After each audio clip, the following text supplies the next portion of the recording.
Hello, and welcome to another Rangaroo cast with me, Rangaroo, and today we are doing a 3v3 on Bloody Ridge. So, on the right hand side in blue, playing as Blueful, we got Tree Fiddy, Steven Seagull, and Khan SGF. And on left hand side in red, playing as Redfall, we got PSV Soul 2, the Monkey King, and Water Sobchak. So we're going to speed things up and get things going. As we see a lot of markers, of course, usually it's in a rather heavily contested area, but I usually think it's better for people to gang up.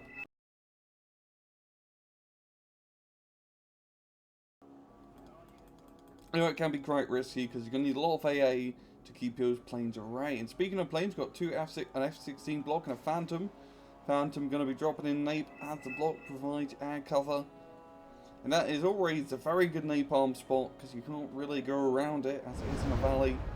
And that's going to slow down the forces getting into the town. Raphael flying around a little bit dangerously close. I mean, getting a high-end interceptor, yeah, far. Can prove to be quite costly. We've got Mirage dropping in Nape as the F-16, you know, keeps stirring the patrols. And Blueful definitely using a lot of air power during the early stages of this map. And a lot of cheesy napalm stuff, which is you really don't see anymore. Yeah, that was definitely the common tactic in airline battle, but in Red Dragon, it just hasn't really proved as effective.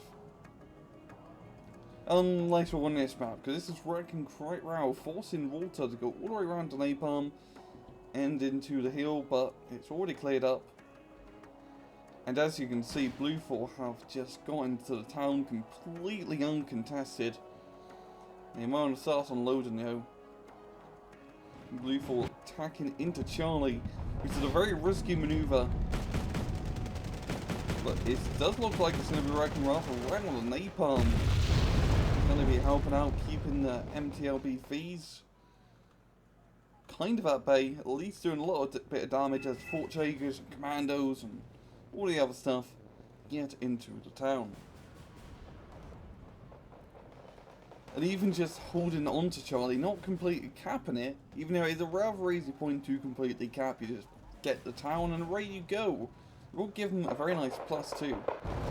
Redfall already on the +3 right now because they do have Bravo captured and the hotel and Gulf isn't captured, which is a rather... Well, it's not going to matter too much if they capture Charlie, but it's definitely quite a bit of a point bleed just going on. And we've already got the infantry fight going on with more shock of the horses, which aren't exactly the best. I mean, they're not too bad. Honestly, I would say the EVs are a better choice. They are a little bit outnumbered Fort Shakers, and soon to be the CS is moving up, providing fire support. The Redfall does have a very nice control over Foxtrot, getting into the Bossman Forest. Though they don't have anything up top here, and Bluefall is flanking around with some Jaegers. Which is quite weird, because Redfall usually holds on to his forest for their dear life, because it's rather easy to hold. And it's the best place to put the CV, F-16 block, going in. And then getting shot down, trying to get out Opera. And the Phantom going to be dropping in an ape, and it seems like onto the CV. Those Commandos. Just barely dodging the napalm here.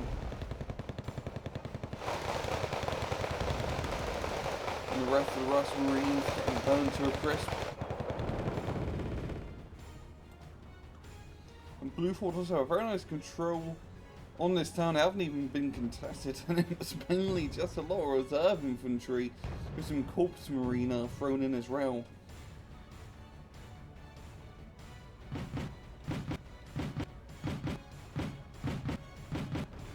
We do have Bluefall infantry in Echo. I mean, you could also neutralize the point to get a whoa! And that is a lot of infantry. A rather big push here from water. I'm wanting to say it was his infantry force from here, and he just flanked them around. And they are making progress. But the really need to kill out the clerk. There we go, unloading the Malthusians right next to the Leclerc. Only going to be doing 1 AP damage per hit frontally. So the Leclerc is just going to fall back and just having an absolute field day. Now plane getting shot down. And it's a rather good push here from Redfall. I mean, they haven't really killed much. And they are getting killed quite a bit, but they are making progress. And if they can get infantry into this town, that will be a great place to hold. Bluefall completely capping Charlie.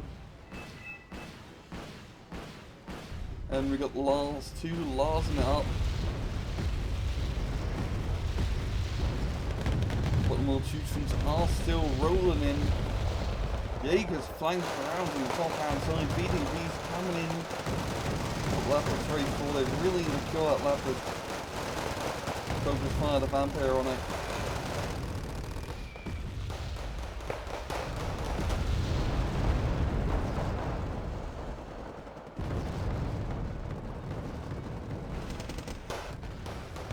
Malthusians are almost in the town. It'd definitely be enough to kill the Milan. Always a good kill. We do have Blue 4 infantry being brought up to reinforce. CV onto India. And this is a rather unorthodox match because you got one side attacking on the flanks rather heavily while the other side's just going right through the middle.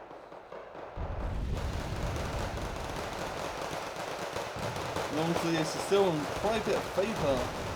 Blue 4 mainly just because having Charlie captured, that is a huge point to keep control of.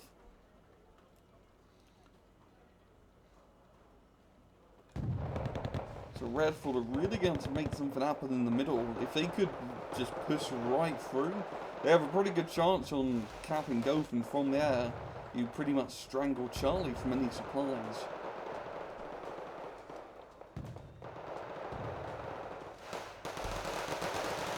Malthusians and Highlanders are going at it. But the Malthusians not being the best infantry, aren't exactly going to win this fight.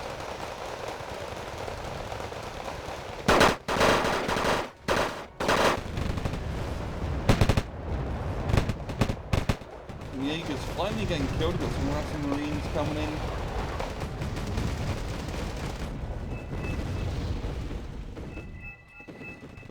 Redfall has spotted Blue CV, which is right in the open there. And it is hidden behind some buildings, but not exactly enough cover. And Redfall are moving through the Blue 4 infantry and Echo. Vidras and Rogues, the Rogue can 80 jump bit, yeah. And then MI trade being brought up. Rogue to snipe everything, hitting out the clerk and getting the kill. Very good kill indeed. There's Attica V or Attica 5 which are rather nasty bastards. And Blue 4 is just doing a huge counter push in later what Water did just like 5 minutes ago.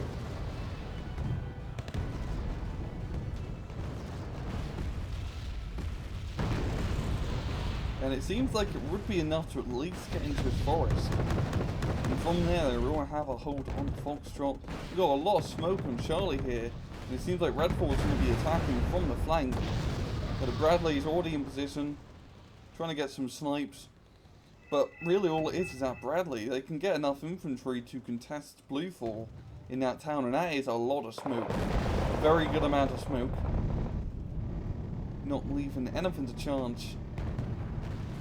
And if T-72s can get around and hold his position, they can cut off reinforcements. There we go, we've got planes dropping in an APF-15 Eagle, dropping in his nuclear payload. Well, it's not really nuclear, it's all 1,000-pound bombs, but that's pretty nuclear in Wargame standards.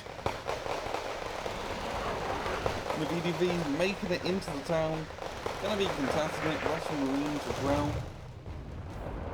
And as you can see, that is a legitimate wall of fire. Some could say a firewall to halt out advance. We've got Lars 2s, 3 Lars 2s firing in juicy rocket payload. That's it. How decent are these guys anyway? Don't see them all too often. to get the unit set. That's not too bad. 7 HP power is pretty decent, but once again you got to realise rocket stuff is pretty inaccurate. When you get in a direct hit, it is kind of rare when dealing with like that.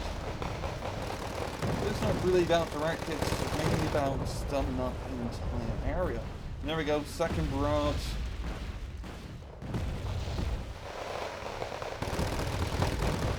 Kinda missing the mark here, not going to be getting many kills. Blue 4 doing a big crit over Foxtrot once again, lots of infantry got there. Holland or Netherlands reserve infantry taking the brunt. And reserve infantry move very slow. Only 15 kilometers an hour. BMPs move up. The flank is forced, getting a little bit too close. Getting hit by Boogaloo.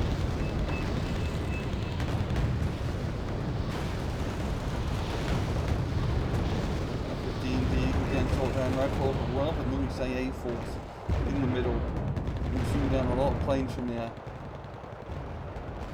And Red 4 bringing up infantry to Charlie. The CS is hitting the scratch hits. That is just. I would not want to be on a receiving end of a CS in real life. And a Silco. Those two things are scary units. I mean, miniguns are not to be trifled with, especially when you shoot explosive ammunition. But Red 4 did manage to retake Charlie, which is a rather big bonus.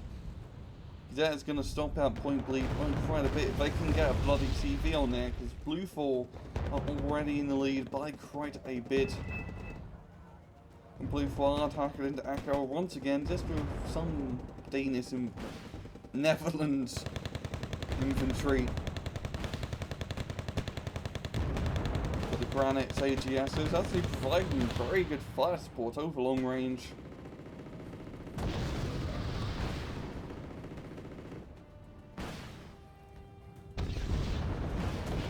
Red 4 have managed to hold on to Foxtrot once again. It's just about finding and killing his Blue 4 CV,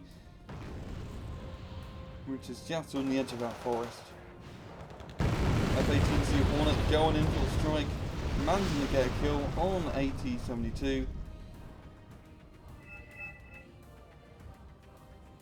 And Red 4, they really need to clear out this CS line and the Erix's. I mean, just really, where we got a MiG-29 coming in, that's definitely going to be enough to probably kill both of them. And Blue 4 seems to be edging up for another assault into Charlie. They definitely don't lose that point. Red 4 do have a decent amount of EDVs, a lot of them are badly damaged, so they're definitely going to need the reinforcements to come up. And the Tiger 2 just getting shot down there.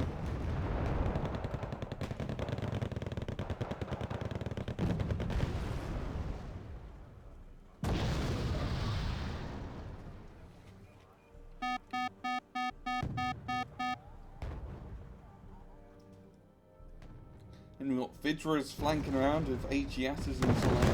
And they are going to come in for a nasty surprise. Not exactly the best movement spots here. Maneuvering, like in words today. T-72A is doing some good in the movement. As they deal with the infantry. T-72's a rather good infantry support tank with a full rocket HE power. MiG-25 dropping a lot of bombs out, wiping out Jeff's entire squad. Like two nearly. One of EDV is going to be finishing off the Jaegers, MiG-29 dropping in bombs as well. And Red 4 definitely going to be recapping Charlie, bringing up the infantry CV immediately to hold on to the point. And it's going to be down to him attacking somewhere else. Gopher seem to be a rather good position. It's rather light defended right now. If they could move immediately onto the point, they could easily capture it. They just need to be wary of the enemy planes. I mean, one napalm bomb and run from the Phantom could easily stop a push along this valley or choke point. We've got an MI-28 coming in to help up top. FATC Hornet trying to get some sort of tank. Raven coming in to get the snipe. Tunguska returning fire. Not getting hit. He's going to need a few more missiles for that Tunguska. It's rather low now. The T-72 getting a little bit too close. And just getting shot in the arse by the Panzer Grenadiers. Mi-28 trying to snipe the mortar. And missing both times. And he definitely wants to resupply at Mi-28. And the last missile does get the kill. And oh, this is actually a very interesting maneuver. Bring up all the heavy tanks to attack Gulf. Because honestly, heavy tanks aren't exactly useful in the Gulf area. Or Charlie. Nowhere to really put them. It's a bit too close range. But I guess they could shoot on the flanks onto Hotel, and if they do manage to flank around onto the top hand side, they can shoot anything down there. And it's actually a good idea they've got them.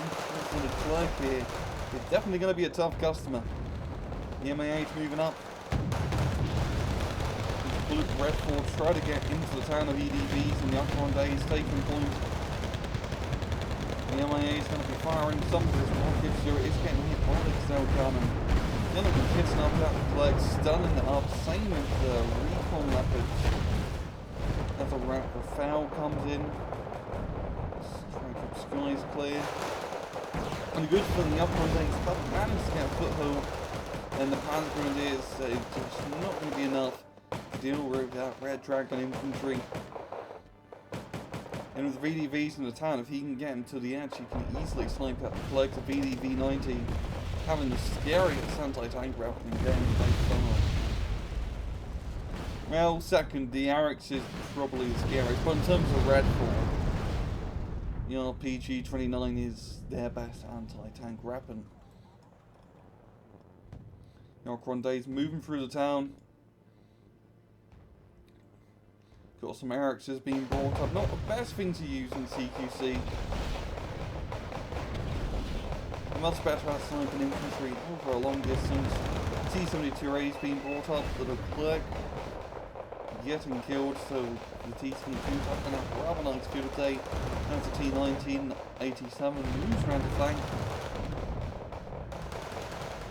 And the B-Train coming, and this is the danger of keeping your tanks up in the top hand side. There's nowhere to hide, so ATGM planes can easily kill you unless you can plane yourself to keep them at bay, the Su-27PU.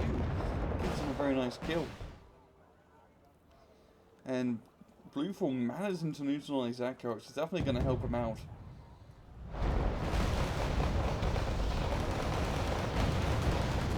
There's Red Fort can test the town. The Ocron Days actually, the Arixes did a pretty good job considering. I'm going to have to take my last statement back. Well, pretty good with CQC.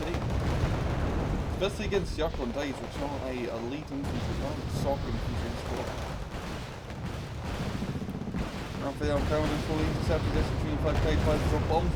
MI-25 also doing the same thing. Gonna be hitting that M18 Ravens. Not exactly killing it, but it does kill the supply truck.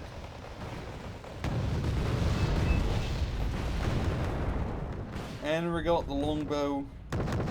And that longbow forcing those heavy tanks to retreat, but the Tunguska is going to force longbow to retreat. This would be safe to move them back up to a Red Fort. You definitely need some more infantry inside the Gulf if they want to hold, preferably some ATGM guns to keep anything at bay. Because if you can get some ATGM guns to the edge of this town, well, nothing's going to get nearby. And we got the rocket barrage from the Lars.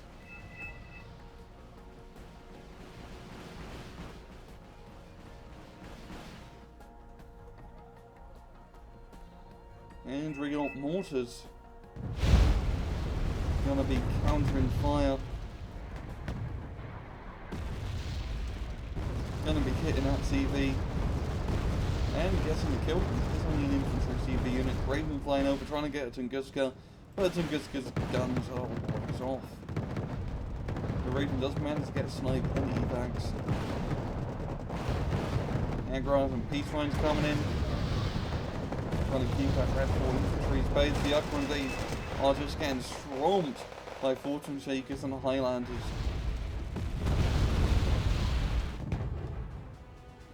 The Red 4 have spotted the CV and Echo, or at least know its location. So yeah, the SU-22 going in for a siege run. And Red 4 are gaining a very nice +2, mainly due to the fact that Gove is neutralized. And they do have Foxtrot under their control. And they just need to hold on for a little bit longer and they can catch up only 120 points to these Blue 4. Though at that stage you might as well just try to get all the way to the 500.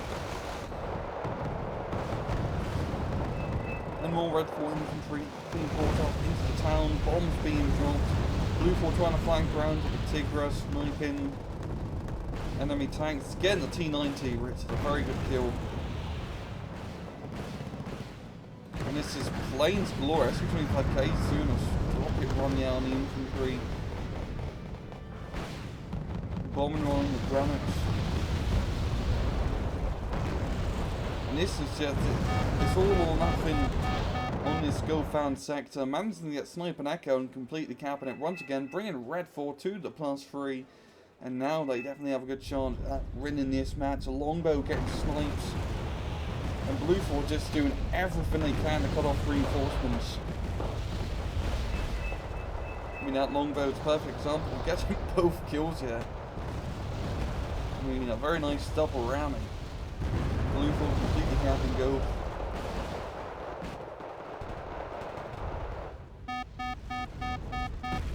We've got Corpse Mariner moving into Echo once again, and Red 4 they are going to be taking the lead now. Oh, we've got CV onto Gove. That's going to be slowing it down. It is a command agent, which is going to make it a lot harder to kill, but Red 4 immediately spots it. Probably due to the VMF in this position. It's out in the open. And there it is going to be clustering it from afar of a Smirch. If one more hit. Oh, Abrams barely surviving here. I think they're just going to go in with the Mi-27K. Taking no chances. Even got mortars firing on the Abrams. But there we go, neutralizing the point, bringing up to a +3, and they're going to snipe this. It's going to be a +3 once again. And yeah, it seems like Red 4 is going to be taking the victory on that match. Well, actually, it's technically a draw, but Red 4 did manage to get to the 500 points. So really it is a victory for them. A very close, pretty close kill advantage. No, 1,000. I was reading that a bit wrong. But yeah, a rather interesting match. Definitely how things played out.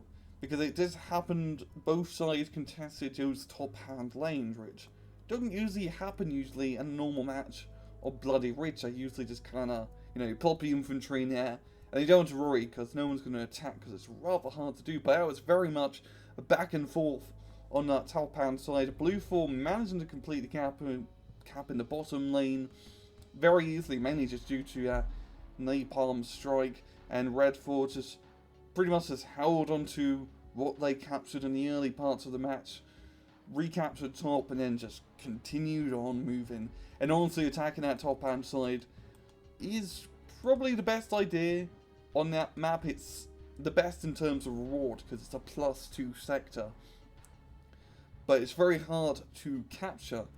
So if you manage to capture it, it's great.